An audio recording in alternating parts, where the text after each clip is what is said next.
اعوذ باللہ من الشیطان الرجیم بسم اللہ الرحمن الرحیم. مائی ڈیئر ریسپیکٹڈ اسٹوڈنٹ، السلام علیکم. پاکستان اسٹڈیز میں چیپٹر نمبر 4 کے ساتھ آپ کی ٹیچر محمد یاسر اشفاق حاضر خدمت ہیں. اسٹوڈنٹس، چیپٹر نمبر 3 تک ہم نے پاکستان کے حوالے سے ٹو نیشن آئیڈیالوجی اور اس کے علاوہ ہم نے پاکستان آئیڈیالوجی پر سیر حاصل بحث کرنے کی کوشش کی تھی. آج ہم جو ہے چیپٹر نمبر 4 کا آغاز کر رہے ہیں، establishment of Pakistan. My dear student, قیام پاکستان جو ہے ایک زندہ تاریخ ہے اور اس کا ہر کردار آج بھی زندہ ہے. ہر وہ واقعہ جس نے اس کو آگے بڑھانے میں، پاکستان بنانے میں، ہر واقعہ جس نے اس میں اہم کردار ادا کیا، جس واقعے کے اندر بہت سارے لوگوں کی انوالومنٹ تھی، آپ کے اس مضمون میں کوشش کی گئی ہے کہ کوئی واقعہ نظر انداز نہ ہو. تو ہماری یہی کوشش ہے کہ اسٹیبلشمنٹ آف پاکستان میں جو بڑے بڑے اہم واقعات ہیں جنہوں نے تاریخ کے اوپر اپنے گہرے اثرات مرتب کیے ہیں، ان کو احاطۂ گفتگو میں لانے کی کوشش کی جائے. تو میرا ساتھ دیجیے گا، بہت اہم چیپٹر ہے اور ہر ٹاپک اس کا اپنی جگہ وائٹل اہمیت کا حامل ہے. تو دیکھیں، سب سے پہلے ہم شروع کر رہے ہیں.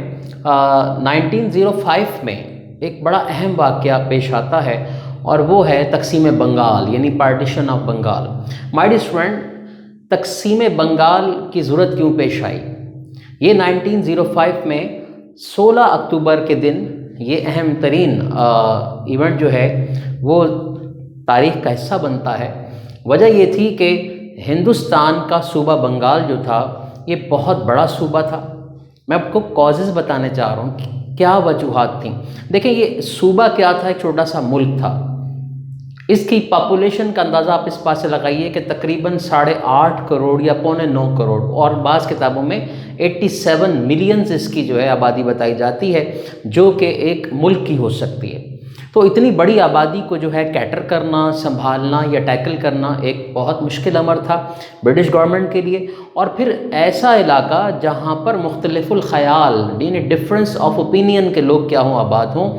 اور خاص طور پر اس کا جو ایسٹرن سائڈ ہے وہاں مسلمز کی میجورٹی تھی اور ویسٹرن سائڈ پر ہندو زیادہ آباد تھے، اور دونوں کے کلچر میں زمین آسمان کا فرق تھا.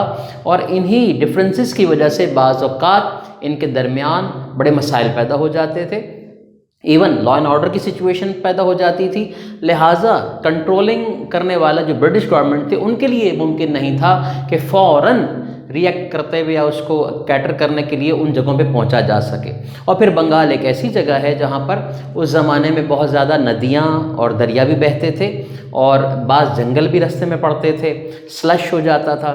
اور ان وجوہات کی بنا پر وہاں پر آپ کی ایڈمنسٹریٹو مشینری کا اپروچ کرنا کیا تھا، مشکل تھا.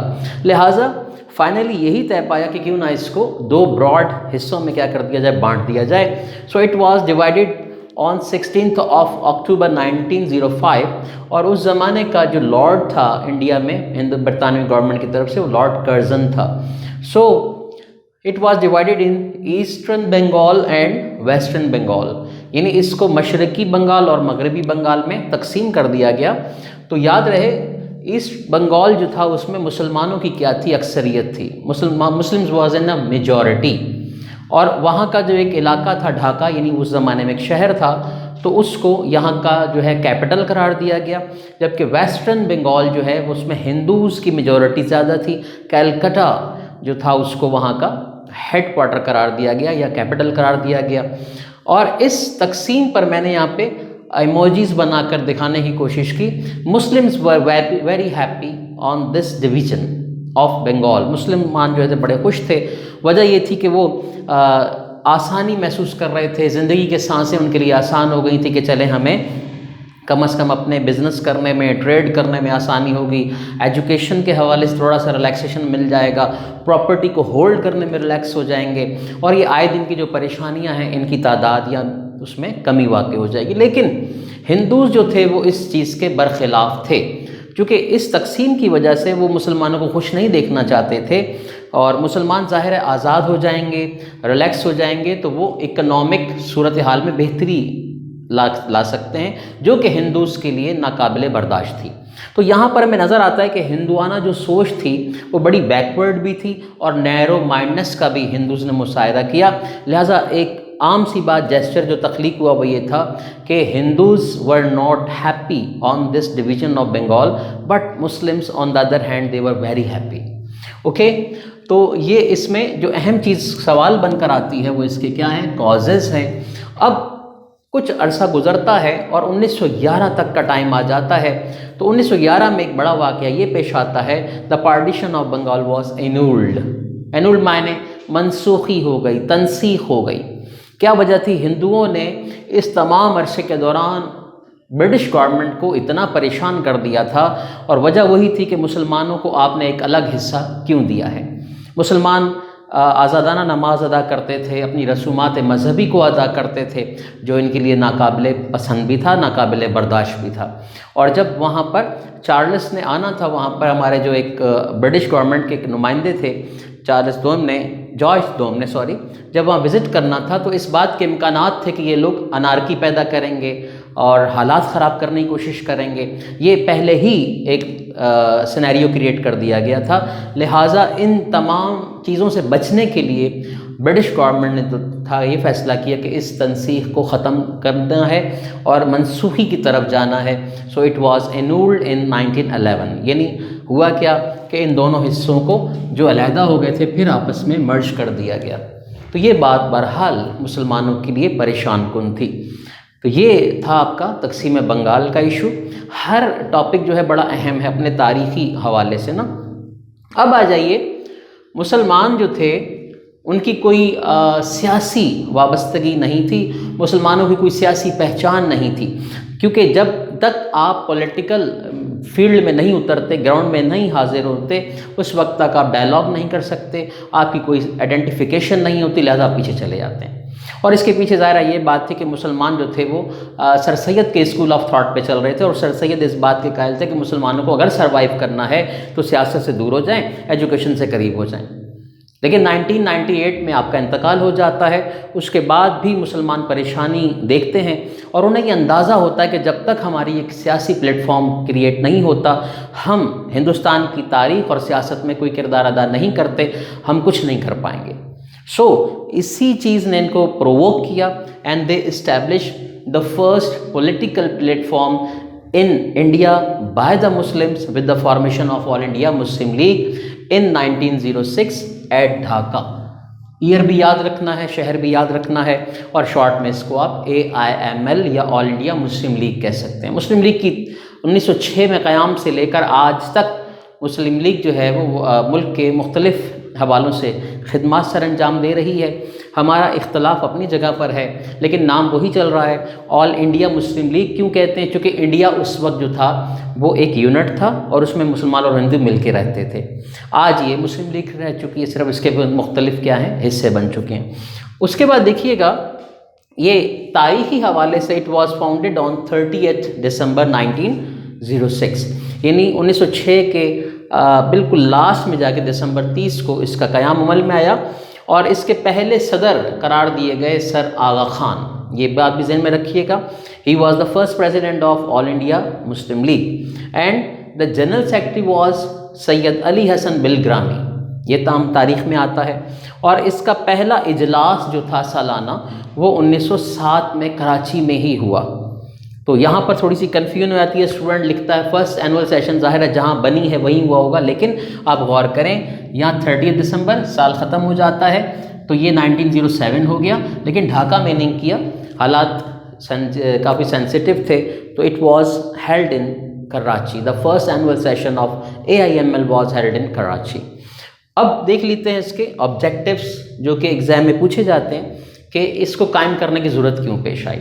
تو مائی ڈیئر اسٹوڈنٹ, اس کے آبجیکٹیو میں سب سے پہلی بات یہ تھی کہ مسلمس آف انڈیا جو تھے وہ یہ چاہتے تھے برٹش گورنمنٹ کے ذہن میں جو مس انڈرسٹینڈنگز ہیں, جو غلط فہمیاں ہیں اباؤٹ دا مسلمس, ساری غلط فہمیاں دور کی جائیں اور یہ بتایا جائے کہ we are not against the British government, we are very loyal to the British government. ہم حکومت برطانیہ, تاج برطانیہ کے وفادار ہیں, ہم بالکل اس کے اینٹی نہیں ہیں. اور ظاہر ہے یہ غلط فہمیاں دور کرنی ضروری تھی تاکہ ہمیں بھی پولیٹیکل ڈائلاگ کا حصہ بنایا جا سکے اور ہمارے لیے ایک سافٹ کارنر جو تھا وہ ڈیولپ کیا جا سکے. Plus all India Muslim league نے نہ صرف مسلم رائٹس کی بات کی کہ اکراس انڈیا جو ہے وہ مسلمانوں کے حقوق کا تحفظ یقینی بنایا جائے ہر سطح پر، چاہے کلچرل حوالہ ہو، ریلیجیس میٹر ہو، لینگویج کا ایشو ہو، یا ہمارے پولیٹیکل ایشوز ہوں، ایجوکیشن، ٹریڈ، ڈیولپمنٹ، ہر چیز۔ اور ساتھ نہ صرف مسلمانوں کے رائٹس کی بات کی بلکہ ایک بہت اچھی بات کہ ہم نے پورے ہندوستان میں جو دیگر نیشنز تھیں ان کے لیے بھی بات کی کہ جو مسلمان دنیا بھر میں یا بالخصوص ہندوستان میں اور ہندوستان میں دیگر جو اقلیتیں موجود ہیں، دیگر قومیں جو موجود ہیں، ان کے لیے بھی ہم نے ایکول رسپیکٹ کے حوالے سے بات کی۔ تو اور پھر یہی چاہا کہ ہر سطح پر ہمیں نمائندگی دی جائے۔ تو AIML جو تھی وہ ان بیسک آبجیکٹیوز کے ساتھ سامنے آئی تھی۔ اس بات پہ ذرا غور رکھیے گا کہ 1906 میں جو ہماری یہ تنظیم قائم ہوئی، اس میں پاکستان کی ڈیمانڈ کا کہیں تذکرہ نہیں ہے۔ یہ چیزیں بڑی نوٹس کرنے کی ہوتی کہ یہاں تک تو یہ واقعات ہوئے ہیں۔ تو 5 کا اہم واقعہ تقسیم بنگال، 6 کی اہم ڈیولپمنٹ ہماری پولیٹیکل اویئرنیس اور اس کے نتیجے میں AIML کا قیام۔ آگے بڑھتے ہیں مائی ڈیئر اسٹوڈنٹ۔ 1916 کا جو سال ہے، اس میں ایک اہم واقعہ ہوتا ہے اور یہ بہت بڑی ڈیولپمنٹ ہوتی ہے، historical dialogue between AIML and AINC، یعنی آل انڈیا مسلم لیگ اور آل انڈیا نیشنل کانگریس، یعنی ایک ہندوؤں کی جماعت ہے اور ایک مسلمز کی سیاسی جماعت ہے۔ دونوں کے درمیان کیسر باغ لکھنؤ کے مقام پر ایک اہم معاہدہ ہوا جس کو آپ لکھنؤ پیکٹ کے نام سے جانتے ہیں یا جس کو آپ میثاق لکھنؤ کے نام سے جانتے ہیں۔ مائی ڈیئر اسٹوڈنٹ، میثاق لکھنؤ جو تھا وہ کیسر باغ میں ہوا اور کچھ فاصلے پر جو تھا وہ آل انڈیا مسلم لیگ کا کیمپ لگا ہوا تھا، وہاں یہ لوگ موجود تھے، ہمارے مسلم اکابرین، مسلم لیڈرشپ، اور ایک جانب جو تھے وہ انڈین نیشنل کانگریس کے سرکردہ رہنما جو تھے وہ موجود تھے۔ لہٰذا دونوں میں الیک سلیک بھی ہوئی، سلام دعا بھی ہوئی، اور قائد اعظم جو تھے ان کے بارے میں کہتے ہیں have have a great vision, ان کے پاس ایک بڑا اچھا ویژن تھا اور وہ اپنی خدمات اور اپنی اویئرنیس اور اپنی پولیٹیکل ول کے حوالے سے پورے ہندوستان میں شہرت حاصل کر چکے تھے۔ اس زمانے میں وہ قائد اعظم بھی نہیں بنے تھے، he was called mister Muhammad Ali Jinnah around the India, انہیں جانا جاتا تھا اور انہیں کہا جاتا تھا کہ یہ چاہتے ہیں کہ ہندو اور مسلم جو ہیں وہ مل کر اس ہندوستان کے قیام اور ہندوستان کو ڈیولپمنٹ کے لیے کیا کریں، کام کریں۔ لہٰذا انہیں ہندو مسلم اتحاد کا سفیر بھی کہا جاتا ہے۔ تو یہاں دیکھیے گا ان دونوں پارٹیز، ان دونوں قوموں کے درمیان ایک تاریخی معاہدے کا نام لکھنؤ پیکٹ یا میثاق لکھنؤ ہوا۔ اس کے مین پروویژنز جو تھے وہ کیا تھے ذرا دیکھیے گا، اور اس میں مین چیزیں ایسی تھیں جس سے لگا کہ ہاں یہاں سے پاکستان بننے کا جو تھا تصور وہ قائم ہو جاتا ہے، پہلی اینٹ پڑ جاتی ہے، حالانکہ ڈیمانڈ میں شو نہیں ہے، لیکن اس کے جو اہم دفعات تھے، جو اس کے پروویژنز تھے، جو نکات تھے، وہ واضح کرتے ہیں کہ ہاں پاکستان کی جانب شاید پہلا قدم ہو چکا تھا۔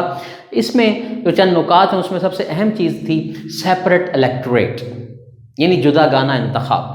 مسلمانوں کی ایک عرصہ دراز سے خواہش تھی، جس کا تذکرہ وہ برٹش گورنمنٹ سے بھی کیا کرتے تھے، کہ ہماری جو پہچان ہے وہ ایز اے مسلم ہے، ہماری اور کوئی پہچان نہیں ہے، لہٰذا ہماری تعداد بھی زیادہ ہے، تو کیوں نہ ہمیں جداگانہ انتخاب کا ہندوستان میں حق دیا جائے۔ اس پر آل انڈیا نیشنل کانگریس اوکے کرتی ہے۔ اس کے علاوہ مسلمانوں کا ایک یہ بھی مطالبہ تھا کہ جناب آپ سینٹرل لیجسلیٹو کونسل جو ہے، مرکزی قانون ساز جو کونسل ہے، اس میں ہماری ریپریزنٹیشن 1/3 ہونی چاہیے۔ اس بات پر بھی ایگری کیا گیا کہ یہ بھی ٹھیک ہے۔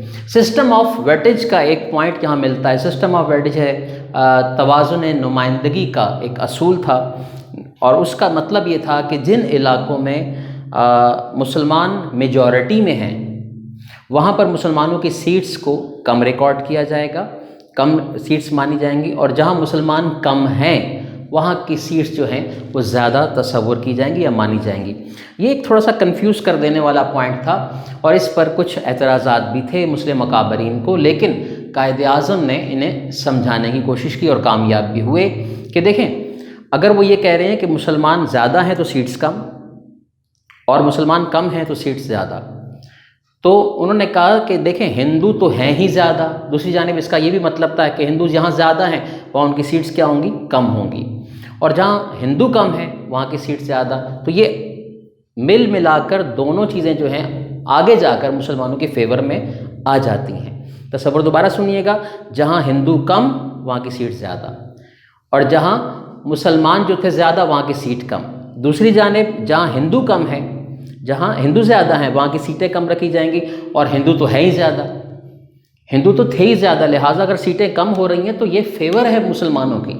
اگر غور کیا جائے بظاہر وہ ٹریپ کرنے جا رہے تھے مسلمانوں کو، لیکن وہ یہ جو نقطہ ہے یہاں پر مسلمانوں کو بھی برابر فیور مل رہی تھی۔ تو مسلمانوں میں قائد اعظم نے یہ چیز بیدار کرنے کی کوشش کی کہ جب اتنی ساری باتیں ہماری تسلیم بھی ہو رہی ہیں تو ایک نقطے پر آ کر جو کہ 19-20 کا فرق ڈال رہا ہے، ہمیں اس ایگریمنٹ کو، اس پیکٹ کو سیبوتاج نہیں ہونے دینا چاہیے کہ یہ ایسا نہ ہو یہ معاہدہ ہمارے ہاتھ سے نکل جائے۔ اس کے ساتھ ساتھ قائد اعظم محمد علی جناح یہ بھی چاہتے تھے کہ جوڈیشری اور ایڈمنسٹریشن جو ہے اس کو الگ کر دیا جائے، کیونکہ برٹش گورنمنٹ نے یہ بھی رکھا ہوا تھا کہ انتظامیہ کے کام اور عدلیہ کے کام دونوں ایک جگہ تھے۔ تو قائد اعظم نے واضح کیا کہ یہ مناسب نہیں ہے، اس بات پر زور دینا چاہیے کہ عدلیہ ایک الگ چیز ہے اور ایڈمنسٹریشن ایک الگ چیز ہے، یا دونوں کو سیپریٹ ہونا پڑے گا۔ اس کے جو میجر پوائنٹس تھے، ٹھیک ہے، اور سیپریٹ الیکٹوریٹ کی بات بھی ہو گئی، مسلمانوں کی نمائندگی کی بات بھی ہو گئی ہے، سیٹس کے حوالے سے بات ہو گئی، پلس کوشش کی جائے کہ جب تک 1/3 میجورٹی جو ہے کسی بات کو اوکے نہ کرے اس وقت تک کسی بات کو قانون ساز اسمبلی کسی فائنل ڈیسیژن کا حصہ نہیں بنائے گی۔ تو یہ میثاق لکھنؤ کے کیا تھے؟ اہم پروویژنس تھے، اہم پوائنٹس تھے جن کا تاریخ میں بہت زیادہ تذکرہ کیا جاتا ہے۔ مائی ڈیئر اسٹوڈنٹ، ایک چھوٹی سی بات بتا دیتا ہوں، اس پر کبھی کبھار ایک سوال آ جاتا ہے، discuss the importance of Lucknow packet. Lucknow packet کی وجہ سے پوری سیاسی تاریخ پر بڑا پازیٹیو امپیکٹ پڑا، اور مسلمانوں کو اور ہندوؤں کو پلیٹ فارم ملا یکجا ہونے کا، یونٹی پیدا کرنے کا، اور یونائٹ ہو کر انڈین گورنمنٹ سے آزادی حاصل کرنے کے حوالے سے، پلس انہیں یہ موقع مل گیا کہ وہ ہندوستان بھر میں اپنے انتخابات کے لیے لڑ سکتے ہیں، ہندوستان کی گورنمنٹ یعنی برٹش گورنمنٹ پر پریشر ڈال سکتے ہیں تاکہ وہ ہمارے بھی مطالبات کو اپنے آئین کا کیا کرے، حصہ قرار دے۔ تو اس حوالے سے اس کی بہت بڑی امپورٹنس ہے، ایگزام میں امپورٹنس بھی آ سکتی ہے اور پروویژنس بھی آ سکتے ہیں۔ مائی ڈیئر اسٹوڈنٹ، تیسرے پوائنٹ میں ہم نے لکھنؤ پیکٹ کو ڈسکس کرنے کی کوشش کی ہے۔ اب ہم آ جاتے ہیں مسلمانوں کی طرف سے چلائی گئی ایک بہت بڑی تاریخی تحریک کی جانب، جس کا نام تھا تحریک خلافت۔ تحریک خلافت جو ہے یعنی Khilafat movement, it was started in 1919 and ended in 1924۔ یہ 1919 کا جو عرصہ ہے نا، یاد رکھیے گا، یہاں پر فرسٹ ورلڈ وار جو تھی وہ ختم ہو جاتی ہے۔ فرسٹ ورلڈ وار 1919 میں ختم ہو گئی، اور اب مسئلہ یہ تھا کہ اگر میں اس کے بیک ڈراپ آپ کو بتاؤں تو پس منظر اس کا یہ تھا کہ جناب خلافت موومنٹ شروع اس لیے ہو جاتی ہے کیونکہ فرسٹ ورلڈ وار یعنی پہلی جنگ عظیم ختم ہوئی، اور اس جنگ عظیم میں مسلمانوں کا جو مرکزی ملک تھا یعنی ترکی، اس نے سائڈ دی کس کو؟ جرمنی کو۔ Turkey was sided with the Germany and work against and war against the British rule. پوری دنیا میں ظاہر ہے برطانوی حکومت کا بڑا راج تھا، اور پہلی جنگ عظیم میں برطانیہ بہت بڑا کردار تھا، لہٰذا ترکی نے جرمنی کا ساتھ دیا اور اپوز ہو گیا کس کے؟ برٹش گورنمنٹ کے۔ تو یہ بہت بڑی ایک چیز مسئلہ پیدا کرنے والی تھی، اور لگ رہا تھا کہ اگر برٹش گورنمنٹ حکمرانی کی طرف آ جاتی ہے تو مے بی پاسبل کہ ہمیں سعودی عرب میں، اس وقت جو سعودی عرب ہے اس زمانے میں عرب تھا، حجاز تھا، وہاں کے مقدس مقامات سے ہاتھ دھونا پڑے گا، ترکی کے حصے بکھرے کر دیے جائیں گے، ترکی کو توڑ دیا جائے گا اور اس کے تمام وسائل پہ قبضہ کر لیا جائے گا۔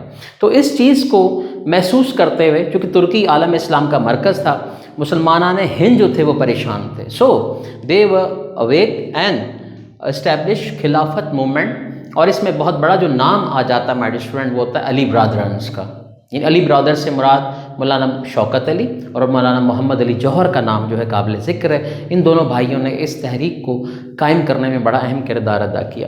پرومیننٹ لیڈرشپ میں محمد علی جوہر، مولانا محمد علی مولانا شوکت علی، مولانا عبد الباری مولانا ابوالکلام آزاد، ان کے نام ملتے ہیں، اور سیٹھ محمد چھوٹانی صاحب کا بھی تذکرہ ملتا ہے جو کہ اس کے صدر بھی بنے۔ صدر اس لیے بن گئے تھے کہ جیسے یہ موومنٹ لانچ ہوتی ہے اگینسٹ دا برٹش گورنمنٹ، تو کیا ہوتا ہے ہندوستان میں حالات خراب ہو جاتے ہیں اور علی برادرز کو جیل میں ڈال دیا جاتا ہے۔ تو یہاں تک ہم آج کی گفتگو ختم کرتے ہیں، نیکسٹ لیکچر میں دوبارہ حاضر ہوں گے۔ السلام علیکم ورحمۃ اللہ وبرکاتہ۔